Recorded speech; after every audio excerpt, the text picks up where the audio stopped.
Good morning বন্ধু বান্ধৱীসকল, আপোনালোক সকলোকে অসমীয়া ডেইলি ৰাশিফল চেনেললৈ স্বাগতম জনাইছোঁ।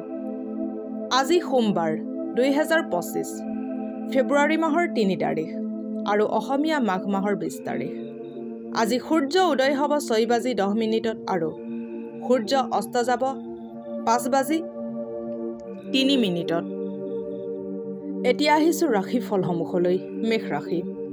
মেষ ৰাশিৰ জাতক জাতিকাসকলে উচ্চ কেলৰিযুক্ত খাদ্যৰ পৰা দূৰত থাকিলে স্বাস্থ্যসন্মত হৈ থাকিব আৰু নিয়মিত ব্যায়াম কৰক। মা অথবা দেউতাৰ স্বাস্থ্যৰ ওপৰত আজি বহুত খৰচ হ'ব পাৰে। ইয়াৰ ফলত আপোনাৰ আৰ্থিক অৱস্থা বেয়ালৈ ঢাল খাব পাৰে, কিন্তু আপোনালোকৰ মাজৰ সম্বন্ধ কটকটীয়া হ'ব।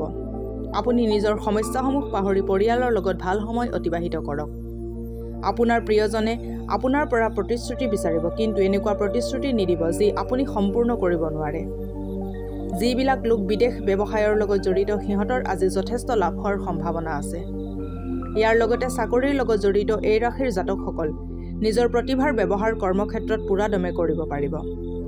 গুৰুত্বপূৰ্ণ ব্যক্তিৰ লগত কথা বতৰা পাতোঁতে তেখেতৰ কথা মনোযোগ দি শুনক।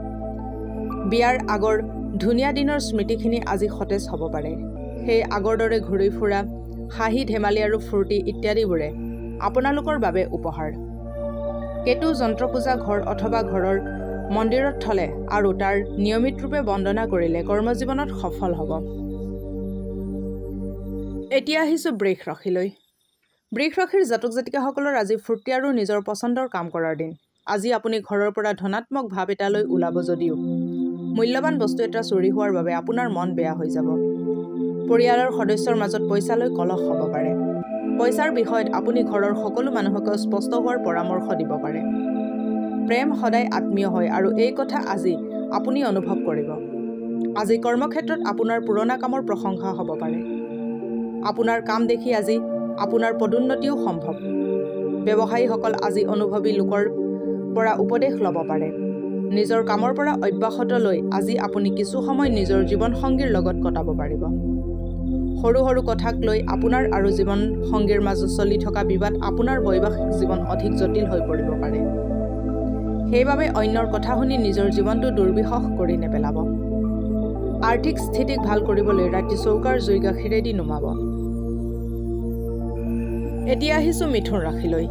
মিথুন ৰাশিৰ জাতক জাতিকাসকলে যেনেকৈ মছলা আৰু সঠিক পৰিমাণৰ জ্বলাই খোৱা বস্তুৰ সোৱাদ বঢ়াই তোলে, ঠিক তেনেকৈ অলপ দুখৰ আৰু এই জীৱনত প্ৰয়োজন আছে আৰু তেতিয়াহে আপুনি সুখৰ প্ৰকৃত মূল্য বুজি পাব। যদি আপুনি ঘৰৰ বাহিৰত থাকি পঢ়া শুনা অথবা চাকৰি কৰিছে, তেন্তে সেইবোৰ মানুহৰ পৰা দূৰত থাকক, যাৰ বাবে আপোনাৰ সময় আৰু ধনৰ অপচয় হয়। অফিচত কাম কাজ অধিক হৈ থকা বাবে আপুনি আপোনাৰ জীৱনসংগীৰ লগত অধিক সময় অতিবাহিত কৰিব নোৱাৰিব, যাৰ ফলত ঘৰৰ পৰিৱেশ হতাশাগ্ৰস্ত হোৱাৰ সম্ভাৱনা আছে। আজি আপোনাৰ প্ৰেমৰ উত্তৰ প্ৰেম আৰু ৰোমাঞ্চৰ জৰিয়তে লাভ কৰিব। আপোনাৰ প্ৰফেচনেল দক্ষতাক বৃদ্ধি কৰি আপুনি নিজৰ কেৰিয়াৰৰ বাবে নতুন দুৱাৰ খুলিব পাৰে। আপোনাৰ ক্ষেত্ৰত আজি আপোনাৰ অপাৰ সফলতা প্ৰাপ্তৰ সম্ভাৱনা আছে। আপোনাৰ সকলো ক্ষমতাক আৰু ভাল কৰি আৰু অধিক ভাল কৰাৰ চেষ্টা কৰক। এই ৰাশিৰ জাতকসকল আজি লোকক লগ কৰাতকৈ অকলে সময় অতিবাহিত কৰি বেছি ভাল পাব। আজি খালী সময় ঘৰ চফা কৰি ব্যতীত কৰিব পাৰে। আজি আপুনি আকৌ এবাৰ সময়ৰ সোঁতত পিছলৈ গৈ বিয়া হোৱাৰ প্ৰাৰম্ভিক দিনসমূহত থকা প্ৰেম আৰু ভালপোৱাৰ সুখানুভৱবোৰ আকৌ ৰোমন্থন কৰিব পাৰিব। পাৰিবাৰিক জীৱনত সুখ লাভৰ বাবে ভৈৰৱ মন্দিৰত গাখীৰ দান কৰক। এতিয়া আহিছোঁ কৰ্কট ৰাশিলৈ। কৰ্কট ৰাশিৰ জাতক জাতিকাসকলৰ বন্ধুৰ লগত গধূলিৰ সময়খিনি ভালভাৱে কাটিব, কিন্তু অধিক খোৱা আৰু মাদক দ্ৰব্যৰ পৰা বিৰত থাকক। আপুনি ঘূৰা ফুৰা কৰাৰ আৰু পইচা খৰচ কৰাৰ মুডত থাকিব, কিন্তু যদি আপুনি এনেকুৱা কৰে তেন্তে আপুনি পৰিতাপ কৰিবলগীয়া হ'ব পাৰে। ঘৰুৱা জীৱন সুখী আৰু সন্তুষ্টিৰে ভৰা হ'ব। নতুন প্ৰেম সম্বন্ধ হোৱাৰ সম্ভাৱনা অধিক, কিন্তু ব্যক্তিগত আৰু গোপনীয় সূচনা প্ৰকাশ কৰাৰ পৰা বিৰত থাকক। কাৰ্যক্ষেত্ৰত আপোনাৰ কামৰ বহুত প্ৰশংসা হ'ব। আজি আপোনাৰ ওচৰত বহুত খালী সময় থাকিব আৰু এই সময়ৰ ব্যৱহাৰ আপুনি ধ্যান যোগ কৰি অতিবাহিত কৰিব পাৰে। আপুনি আজি মানসিক শান্তি লাভ কৰিব পাৰে। আপোনাৰ জীৱনলগৰী এগৰাকী দেৱদূতৰ দৰে সদায় আপোনাৰ যত্ন ল'ব। সুস্বাস্থ্যৰ অধিকাৰী হ'বলৈ হনুমান চালিচা পাঠ কৰক। এতিয়া আহিছোঁ সিংহ ৰাশিলৈ। সিংহ ৰাশিৰ জাতক জাতিকাসকলৰ আজি এটা বিশেষ দিন, কাৰণ শাৰীৰিকভাৱে সুস্থ হোৱাৰ বাবে আপুনি কিছুমান অসাধাৰণ কাম কৰিব ক্ষমতা লাভ কৰিব। আপোনাৰ ভৱিষ্যতক সমৃদ্ধ কৰিবৰ বাবে আপুনি অতীতত যিমান অৰ্থ বিনিয়োগ কৰিছিল সেইবোৰৰ ফলস্বৰূপ ফল আজি পাব। আপোনাৰ জীৱনত এক সংগীত আৰম্ভ কৰক, সমৰ্পণৰ মূল্য বুজক আৰু হৃদয়ত প্ৰেম অথবা কৃতজ্ঞতাৰ ফুল ফুলিব। আপুনি অনুভৱ কৰিব যে আপোনাৰ জীৱন অধিক অৰ্থপূৰ্ণ হৈ উঠিব। আজি কোনোবা এনেকুৱা ব্যক্তিৰ লগত সাক্ষাৎ হোৱাৰ সম্ভাৱনা আছে যোনে আপোনাক গভীৰভাৱে প্ৰভাৱিত কৰিব। এনেকুৱা মানুহৰ লগত বন্ধুত্ব কৰক যিবোৰ মানুহ কলাত্মক মনৰ হয় আৰু সিহঁতৰ চিন্তাধাৰাৰ আপোনাৰ লগত সাদৃশ্য আছে। আজি কিছু নতুন আৰু সৃজনাত্মক কাম কৰিবৰ বাবে ভাল দিন। আপুনি অনুভৱ কৰিব যে বিয়াৰ সময়ত কৰা সকলো প্ৰতিশ্ৰুতি সঁচা হয়। আপোনাৰ জীৱনৰ লগৰীয়া আপোনাৰ প্ৰকৃত প্ৰেয়সী। পাৰিবাৰিক জীৱনত সুখ লাভৰ বাবে ভৈৰৱ মন্দিৰত গাখীৰ দান কৰক। এতিয়া আহিছোঁ কন্যা ৰাশিলৈ। কন্যা ৰাশিৰ জাতক জাতিকাসকলৰ মাজত কিছুমান আজি গুৰুত্বপূৰ্ণ নিৰ্ণয় ল'ব লগা হ'ব পাৰে, যাৰ ফলত আপুনি হতাশাগ্ৰস্ত আৰু চিন্তিত হ'ব পাৰে। আজি আপুনি ভালভাৱে পইচা আয় কৰিব, কিন্তু দৈনন্দিন জীৱনত হোৱা অতিৰিক্ত খৰচৰ বৃদ্ধিয়ে আপোনাৰ সময় অধিক জটিল কৰি তুলিব। এক পাৰিবাৰিক আয়োজনত আপোনাৰ সকলো ধ্যান কেন্দ্ৰীভূত হ'ব। আপোনাৰ প্ৰিয়জনে আপোনাৰ পৰা প্ৰতিশ্ৰুতি বিচাৰিব, কিন্তু এনেকুৱা প্ৰতিশ্ৰুতি নিদিব যি আপুনি সম্পূৰ্ণ কৰিব নোৱাৰে। পইচা অৰ্জন কৰাৰ সেই নতুন নিয়মবোৰৰ ব্যৱহাৰ কৰক, যিবোৰ আপুনি আগতীয়াকৈ ভাবি থৈ দিছে। যদি আপুনি আজি এনেই এটা সিদ্ধান্ত উলিয়াই লয় আৰু অপ্ৰয়োজনীয় কাম কৰে, তেন্তে আজিৰ দিনটোত বহুত হতাশাজনক হ'ব। আপুনি সুখেৰে ভৰা বিবাহিত জীৱনৰ গুৰুত্ব আজি বুজি পাব। এতিয়া আহিছোঁ তুলা ৰাশিলৈ। তুলা ৰাশিৰ জাতক জাতিকাসকলৰ আজি কাষত বহুত উৰ্জা অথবা শক্তি থাকিব, কিন্তু কামৰ অধিক হেঁচাই আপোনাক খিংখিঙীয়া কৰি তুলিব পাৰে। আপোনাৰ ধন তেতিয়াহে আপোনাৰ কামত আহিব যেতিয়া আপুনি সেই ধন জমা কৰি ৰাখিব। এই কথাটো ভালদৰে জানি লওক, নহ'লে আহিবলগীয়া সময়ত আপুনি অনুতাপ কৰিবলগীয়া হ'ব পাৰে। ঘৰত সংবেদনশীল বিষয়সমূহক সমাধান কৰিবলৈ আপুনি আপোনাৰ প্ৰভাৱ আৰু বুদ্ধিদীপ্ততাৰ প্ৰয়োগ কৰিব লাগিব পাৰে। প্ৰেমিকাক আজি আপোনাৰ পৰা কিবা বস্তুৰ দাবী কৰিব পাৰে, কিন্তু আপুনি এই দাবী পূৰণ কৰিব নোৱাৰাৰ কাৰণে আপোনাৰ ওপৰত তেখেতে অভিমান কৰিব পাৰে। তেতিয়ালৈকে কোনো প্ৰতিশ্ৰুতি নিদিব যেতিয়ালৈকে আপুনি সম্পূৰ্ণৰূপে সেই কাম কৰাত সক্ষম নহ'ব। হিতকাৰী গ্ৰহ আজি আপোনাৰ এনেকুৱা কাৰণ সৃষ্টি কৰিব যাৰ ফলত সুখৰ অনুভূতি লাভ কৰিব। আপুনি চাগে জানেই সাৱটি ধৰাৰ ভাল গুণাগুণবোৰ, সেইবাবেই আজি আপুনি এই ঔষধ নিজৰ জীৱননগৰীৰ পৰা বহুত পাব। আৰ্থিক জীৱনত উন্নতি লাভৰ বাবে এটা সম্পূৰ্ণ নহৰু আৰু পিঁয়াজ বৈ যোৱা পানীত প্ৰবাহিত কৰক। এতিয়া আহিছোঁ বৃশ্চিক ৰাশিলৈ। বৃশ্চিক ৰাশিৰ জাতক জাতিকাসকলৰ খোৱাৰ ওপৰত নিয়ন্ত্ৰণ ৰাখক আৰু সুস্থ থাকিবৰ বাবে নিয়মিত ব্যায়াম কৰক। আজি আপোনাৰ কোনো অজ্ঞাত উৎসৰ পৰা পইচা প্ৰাপ্ত হ'ব পাৰে, যাৰ বাবে আপোনাৰ বহুতো আৰ্থিক সমস্যা দূৰ হ'ব পাৰে। আপুনি চিনি পোৱা কোনোবাই আৰ্থিক সমস্যালৈ ঘৰত অস্বস্তিকৰ পৰিৱেশ সৃষ্টি কৰিব পাৰে।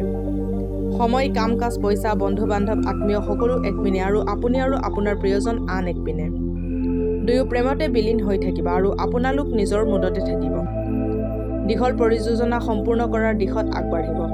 যদি আপুনি ভাবে যে বন্ধুৰ লগত প্ৰয়োজনতকৈ অধিক সময় অতিবাহিত কৰা আপোনাৰ বাবে ভাল, তেন্তে আপুনি ভুল। এইবোৰেই আপোনাক আহিব লগা সময়ত বিপদত পেলাব পাৰে। চকুৱে মনৰ কথা সকলো ব্যক্ত কৰি দিয়ে। এই দিনটো আপোনাৰ জীৱনসংগীৰ লগত এই ভাষাতে কথা পতাৰ দিন। সেউজীয়া ৰঙৰ কাঁচৰ বটলত পানী ভৰাই ৰ'দত ৰাখি সেই পানীৰ সেৱন কৰিলে পাৰিবাৰিক জীৱনত সুখ শান্তি নামি আহিব। এতিয়া আহিছোঁ ধনু ৰাশিলৈ। ধনু ৰাশিৰ জাতক জাতিকাসকলে দৈনিক গতিবিধিত গৰ্ভৱতী মহিলাসকলৰ সাৱধানী বৰ্তাই চলাটো আৱশ্যক। আজি আপুনি অৰ্থ সম্বন্ধীয় সমস্যাৰ বাবে চিন্তিত থাকিব পাৰে।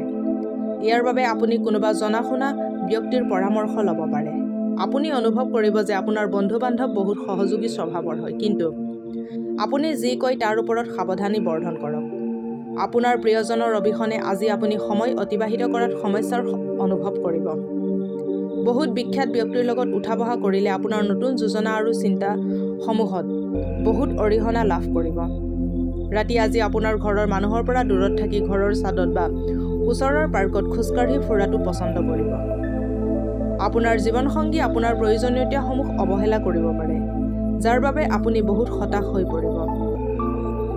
সৰিয়হৰ তেলত নিজৰ চেহেৰা চাই দান কৰিলে স্বাস্থ্যৰ পক্ষে খুবেই ভাল। এতিয়া আহিছোঁ মকৰ ৰাশিলৈ। মকৰ ৰাশিৰ জাতক জাতিকাসকলৰ কামত কৰা অত্যধিক কষ্ট আৰু পৰিয়ালৰ সহযোগৰ ফলত আপোনাৰ বাবে প্ৰত্যাশিত ফলাফল আনিব। তেনেহ'লে সফলতাৰ এই দৌৰ একে ৰাখিবৰ বাবে এনেকৈ কষ্ট কৰি থাকক। যিসকল লোকে ক্ষুদ্ৰ উদ্যোগ পৰিচালনা কৰে তেখেতসকলক আজি কোনোবা ঘনিষ্ঠৰ পৰা পোৱা উপদেশ মতে আৰ্থিক লাভ হোৱাৰ পূৰ্ণ সম্ভাৱনা আছে। কোনো চিঠি অথবা ইমেইলে গোটেই পৰিয়ালৰ বাবে ভাল খবৰ কঢ়িয়াই লৈ আহিব। বহুত ধুনীয়া আৰু মৰমীয়াল ব্যক্তিৰ লগত সাক্ষাৎকাৰ হোৱাৰ প্ৰবল সম্ভাৱনা আছে। কৰ্মক্ষেত্ৰত আজি আপোনাৰ প্ৰতিদ্বন্দ্বী আপোনাৰ বিৰুদ্ধে ষড়যন্ত্ৰ কৰিব পাৰে। এইবাবে আজি আপুনি সচেতন হৈ কাম কৰা দৰকাৰ। বস্তু আৰু মানুহক সোনকালে চিনিব পাৰে। আপোনাৰ এই দক্ষতাই আপোনাক সদায় অন্যতকৈ আগবঢ়াই ৰাখিব। এইটো কথন আছে যে মহিলা শুক্ৰ আৰু পুৰুষ মংগল গ্ৰহৰ বাসিন্দা, কিন্তু আজিৰ দিনা বিবাহিত শুক্ৰ আৰু মংগল পৰস্পৰৰ লগত সংযুক্ত হৈ যাব। কৰ্মজীৱন সুস্থ আৰু সফল কৰিবৰ বাবে প্ৰত্যেক ৰাতি বিচনাৰ কাষত এটা পাত্ৰত গাখীৰ, পানী আৰু চেনি মিহলি কৰি উৰে নিশা ৰাখি ভৰ পুৱাতে সেই মিহলাই লোৱা পানীয় ঘৰৰ কাষৰ গছৰ শিপাত ঢালক। এতিয়া আহিছোঁ কুম্ভ ৰাশিলৈ। কুম্ভ ৰাশিৰ জাতক জাতিকাসকলে যেতিয়া পৰিস্থিতিক নিজৰ নিয়ন্ত্ৰণত আনিব তেতিয়াই আপোনাৰ হতাশাসমূহ একেবাৰে নোহোৱা হৈ পৰিব। সোনকালে আপুনি বুজি পাব যে এই সমস্যাসমূহ চাবোনৰ ফেনৰ দৰে হয়, যি চুই দিয়াৰ লগত ফুটি যায়। আজি আপুনি ভালভাৱে পইচা আয় কৰিব, কিন্তু দৈনন্দিন জীৱনত হোৱা অতিৰিক্ত খৰচৰ বৃদ্ধিয়ে আপোনাৰ সময় অধিক জটিল কৰি তুলিব। ঘৰত আজি নিয়ম ৰাজি কিছুমান হ'ব। গাৰ্লফ্ৰেণ্ড অথবা বয়ফ্ৰেণ্ডে আপোনাক প্ৰতাৰণা কৰিব পাৰে। ডাঙৰ উদ্যোগপতিৰ লগত ভাগিদাৰ হ'লে আপোনাৰ ব্যৱসায়ত লাভজনক স্থিতি আহিব। সময়ৰ পিনে লক্ষ্য কৰি আজি আপুনি সকলোৰে পৰা দূৰ হৈ অকলে সময় অতিবাহিত কৰি ভাল পাব। এনেকুৱা কৰাটো আপোনাৰ বাবে হিতকৰ বুলি প্ৰমাণিত হ'ব। আত্মীয়সমূহক লৈ আজি আপোনাৰ আৰু জীৱনসংগীৰ মাজত কাজিয়া হোৱাৰ সম্ভাৱনা আছে। ভগৱান ভৈৰৱক প্ৰসাদ নিবেদন কৰিলে প্ৰেম সম্পৰ্ক অধিক অটুট হ'ব। এতিয়া আহিছোঁ মীন ৰাশিলৈ। মীন ৰাশিৰ জাতক জাতিকাসকলৰ বহুত বেছি চিন্তা আৰু হতাশাই আপোনাৰ স্বাস্থ্য অধিক বেয়া কৰি তুলিব। মানসিক স্পষ্টতা বাহাল ৰাখিবৰ বাবে শংকা আৰু হতাশাৰ পৰা পৰিত্ৰাণ পাওক। দূৰণিবতীয়া যাত্ৰাই আপোনাক ভাগৰুৱা কৰি তুলিব, কিন্তু যাত্ৰা আপোনাৰ বাবে আৰ্থিক দিশত লাভ কঢ়িয়াই আনিব পাৰে। আপোনাৰ পৰিয়ালৰ সদস্যৰ ভাৱনাত আঘাত কৰাৰ পৰা বাচিবৰ বাবে নিজৰ খং নামক ইন্দ্ৰিয়ক নিয়ন্ত্ৰণ কৰক। অলপ ভালকৈ তথা সাৱধানেৰে, কাৰণ আপোনাৰ প্ৰিয়জনে আপোনাক অধিক প্ৰশংসাৰে নিয়ন্ত্ৰণ কৰিব চেষ্টা কৰিব। নতুন গ্ৰাহকৰ লগত কথা পাতিবৰ বাবে আজি বহুত ভাল দিন। এই ৰাশিৰ ছাত্ৰ ছাত্ৰী আজি নিজৰ মূল্যৱান সময় নষ্ট কৰিব পাৰে। আজি মোবাইল বা টিভিত প্ৰয়োজনতকৈ বেছি সময় নষ্ট কৰিব পাৰে। আপোনাৰ জীৱন লগৰী সঁচাকৈয়ে আপোনাৰ বাবে দেৱদূতৰ দৰে। আজি এই কথা আপুনি অনুভৱ কৰিব। সূৰ্যোদয়ৰ সময়ত প্ৰাণায়াম কৰিলে স্বাস্থ্য ভালে থাকিব।